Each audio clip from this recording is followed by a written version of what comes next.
A'udzubillahi minasyaitonirrajim. Bismillahirrahmanirrahim. Assalamualaikum warahmatullahi wabarakatuh. Innal hamdalillah nahmaduhu wa nasta'inuhu wa nastaghfiruh wa na'udzu billahi min syururi anfusina wa min sayyiati a'malina may yahdihillahu fala mudilla lahu wa may yudlil fala hadiyalah. Wa nashhadu an la ilaha illallah wahdahu la syarika lah wa ashhadu anna Muhammadan abduhu wa rasuluhu alladzi la nabiyya wa la rasula ba'dah.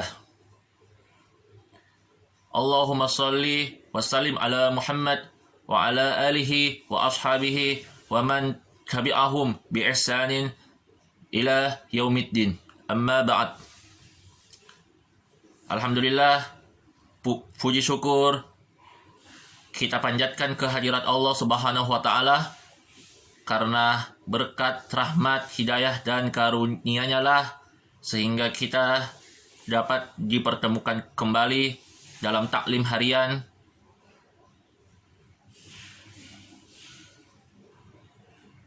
yang disajikan untuk para santri di pesantren Imam Bukhari Makassar.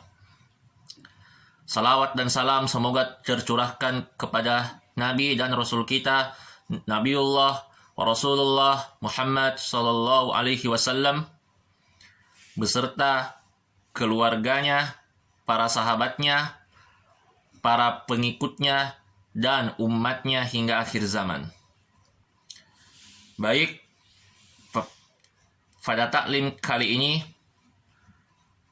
insya Allah saya akan membawakan sebuah materi yang akan membahas tentang bahasa Arab. Kebetulan di pesantren Imam Bukhari saya diamanahkan untuk mengajar pelajaran bahasa Arab. Baik, yang saya akan bahas kali ini adalah mengapa bahasa Arab dapat bertahan hingga berabad-abad dan tumbuh lalu berkembang terus sampai hari ini dan detik ini. Bahkan insya Allah dijamin akan tetap hidup hingga berakhirnya dunia ini. Mengapa demikian? Ada dua faktor pengabadi bahasa Arab, yakni faktor internal dan faktor eksternal. Faktor eksternalnya ialah karena bahasa Arab adalah bahasanya Al-Quran. Bahasa Arab yang digunakan dalam Al-Quran adalah bahasa Arab jenis atau dialek Adnaniyah Quraisyah yang telah dijadikan sebagai bahasa sehari-hari di seluruh jazirah Arab menjelang Islam lahir. Dengan demikian, Al-Quran Al-Karim ini memperkukuh bahasa Arab, mempertegas kedudukannya, dan memperkaya baik konsep makna maupun kosakata lafalnya. Kitab suci ini bahkan mempercantik bahasa Arab Quraisy ini dengan apa yang disebut balaghah dan bayan. Sebenarnya penyebaran bahasa Arab ini pun sebenarnya juga karena didukung oleh Al-Quran Al-Karim.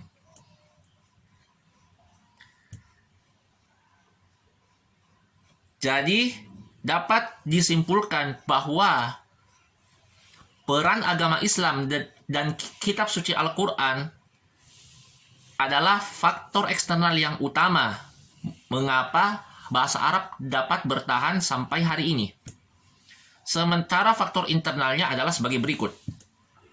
Setidaknya ada 7 karakteristik tata bahasa sebagai faktor internal yang dimiliki bahasa Arab sehingga ia menjadi bahasa yang paling tua yang masih dan insya Allah akan terus hidup. Yang pertama, kuatnya kaitan bahasa Arab dengan alam. kosakata bahasa ini pada awalnya disusun dari hanya 2 huruf. Kemudian berkembang dan menyebar dengan penambahan 1 huruf atau lebih. Berikutnya terjadi apa yang disebut ibdal atau penggantian huruf dan iklal atau pembuangan huruf-huruf tertentu. Kosakata yang terdiri dari 2 huruf ini menirukan suara-suara alam, termasuk binatang, benda-benda, dan manusia itu sendiri. Seperti misalnya kata kharirul ma, gemericik air, hububur rih, desis angin, mawaul hir, meongan kucing, sohilul jawad atau ringkik kuda,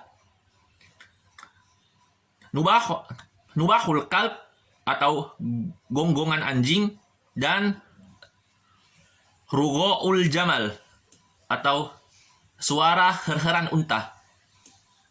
Faktor yang kedua, kuatnya kaitan bahasa ini dengan masyarakat manusia.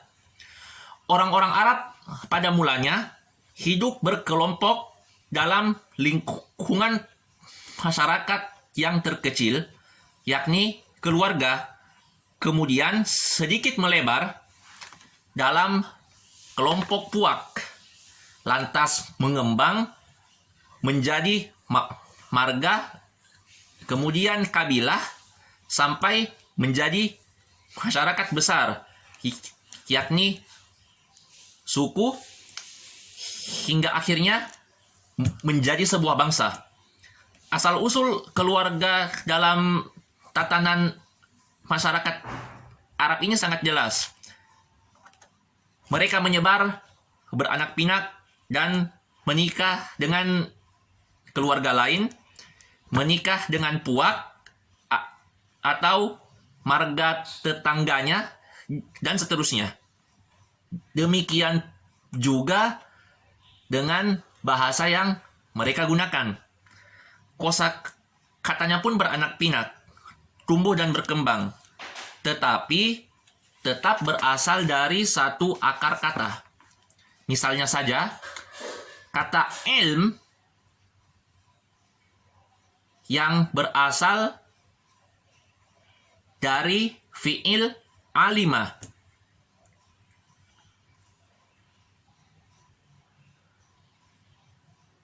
Kata asal ilm dari kata tersebut terbentuk kata alima. Ya'lamu, muta'allim, alima, ya'lamu, muta'allim, mu'allim, i'lam, mi'lam, ma'lam, ma'lum, alim, isti'lam, ta'allum, dan seterusnya. Semua cabang, ranting, dan dahan ini berasal dari satu akar, yakni ilm, yang terdiri dari akar huruf ain, lam, dan mim. Dan semuanya saling berkaitan, meskipun secara semantik kemudian berbeda makna sedikit, menyesuaikan bentuk dan penambahan atau pengurangan hurufnya. Jadi sekali lagi, bahasa Arab adalah bahasa yang alami, bukan bahasa buatan. Suatu alat komunikasi dan ekspresi antara manusia dan lingkungannya, baik lingkungan alam ataupun lingkungan manusia. Ia berekspresi secara hidup dan dinamis, bukan dengan model reproduksi statis dan kaku. Sekali lagi, bahasa Arab adalah bahasa alami, bukan bahasa buatan. Yang ketiga, kemampuan mepresentasikan pikiran, cita-cita, dan emosi penggunanya. Agar terus berkembang, sebuah bahasa harus mampu memenuhi tugas dan kewajibannya, yakni mengekspresikan pikiran penggunanya, perasaan, dan letupan emosinya, serta segala hal yang dihadapinya. Pada faktanya, bahasa Arab, mampu memenuhi hal yang dihadapinya. Mampu memenuhi hampir semua kebutuhan ekspresif manusia dalam segala aspeknya. Baik dari aspek keilmuan, pengetahuan, peradaban, politik, ekonomi, hukum, perindustrian, perdagangan, seni, agama, dan sebagainya. Kemudian yang keempat, al-istiqaq atau derivasi atau proses penurunan pembuatan suatu kata baru dari kata yang lain.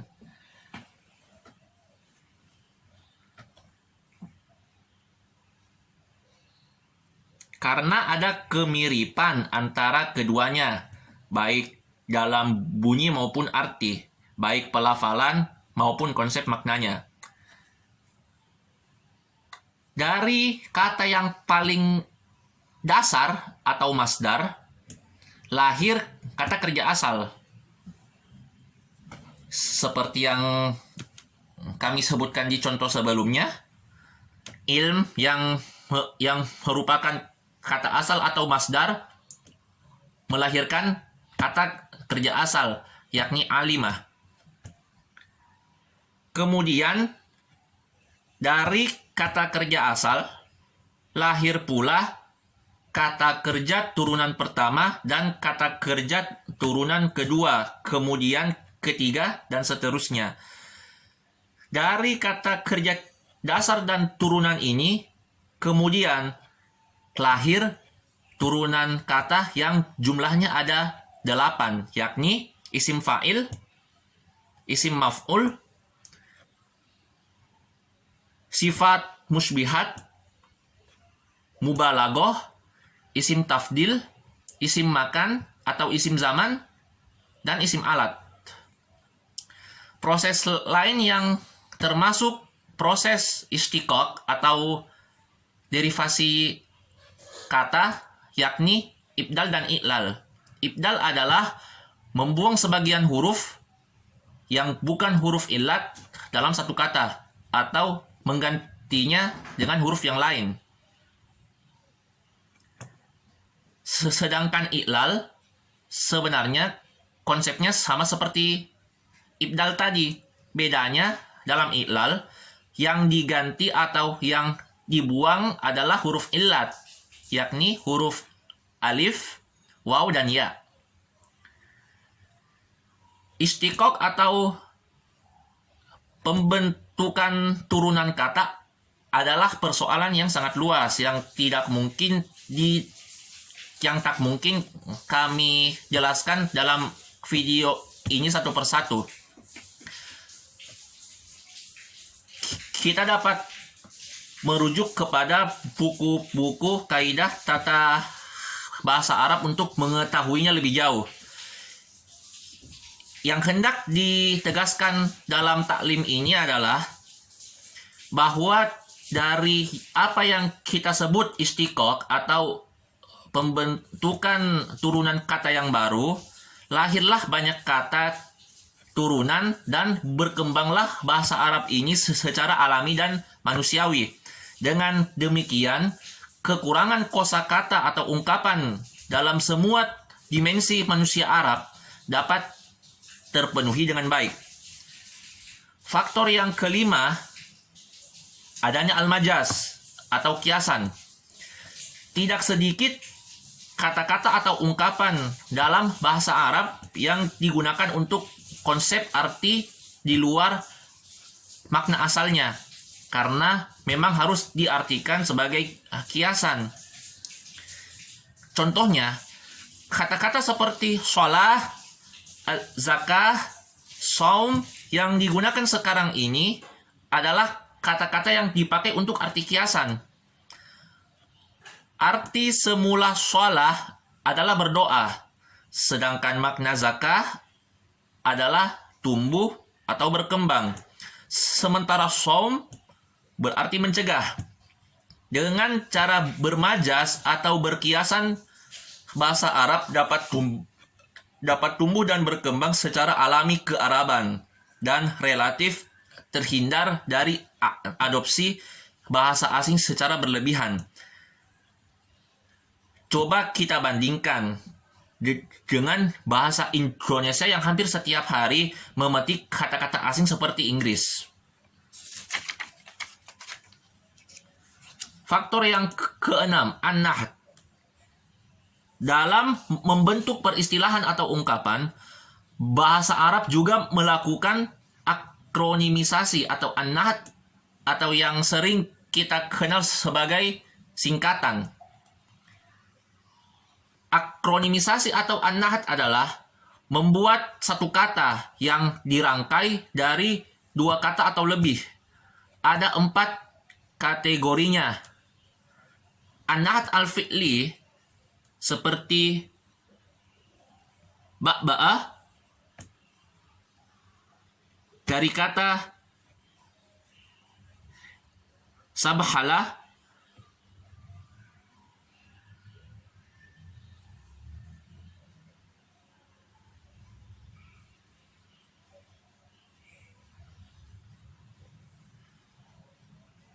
yang kedua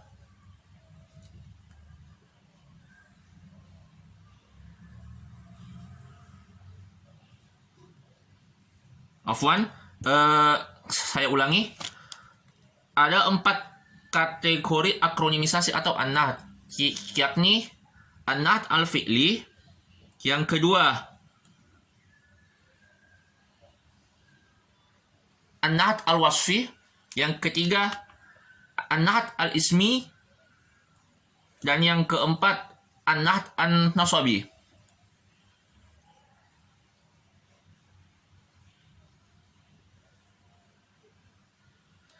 Faktor yang ketujuh dan yang terakhir adalah peminjaman kata. Ada 2 kategori dalam peminjaman kata ini. Yang pertama, arabisasi atau at-ta'rib. At-ta'rib adalah pengucapan kata asing oleh orang Arab dengan menyesuaikan lafal asing itu sendiri dengan lafal lidah orang Arab. Karena itu, dari kata ini dapat diturunkan kata yang lain. Yang kedua, ad-dakhil. Ad-dakhil adalah peminjaman kata dari bahasa asing tanpa mengubahnya atau menyesuaikan lafalnya dengan pola lafal orang Arab. Seperti kata al-masih. Kata al-masih sejatinya berasal dari bahasa Suryani dan bahasa Ibrani.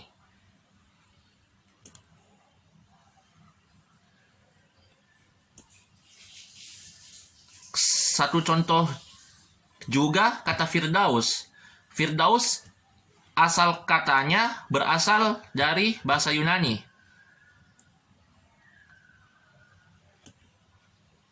Beberapa pakar bahasa Arab menambahkan hal lain sebagai karakteristik bahasa Arab seperti at-taraduf atau sinonimi, homograf atau mustarak, antonim, adat, dan lain-lain. Tetapi seperti yang sudah kita jelaskan tadi, kita hanya akan membahas dan mencukupkan pembahasan sampai 7 faktor yang sudah dijelaskan sebelumnya. Intinya adalah karakteristik bahasa Arab yang telah disebutkan tadi dapat memelihara bahasa Arab itu dari faktor-faktor kepunahan. Karena seperti yang sudah dijelaskan sebelumnya, selain bahasa Arab adalah bahasa umat Islam dan bahasa Al-Quran Al-Karim, bahasa Arab juga memiliki karakteristik yang mungkin saja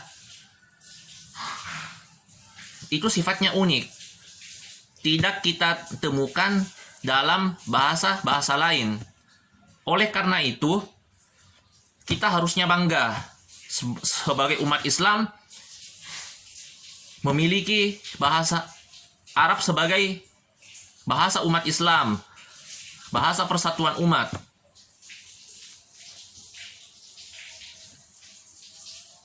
Oleh karena itu, kita harus mempelajari bahasa Arab sebagai bahasa kita.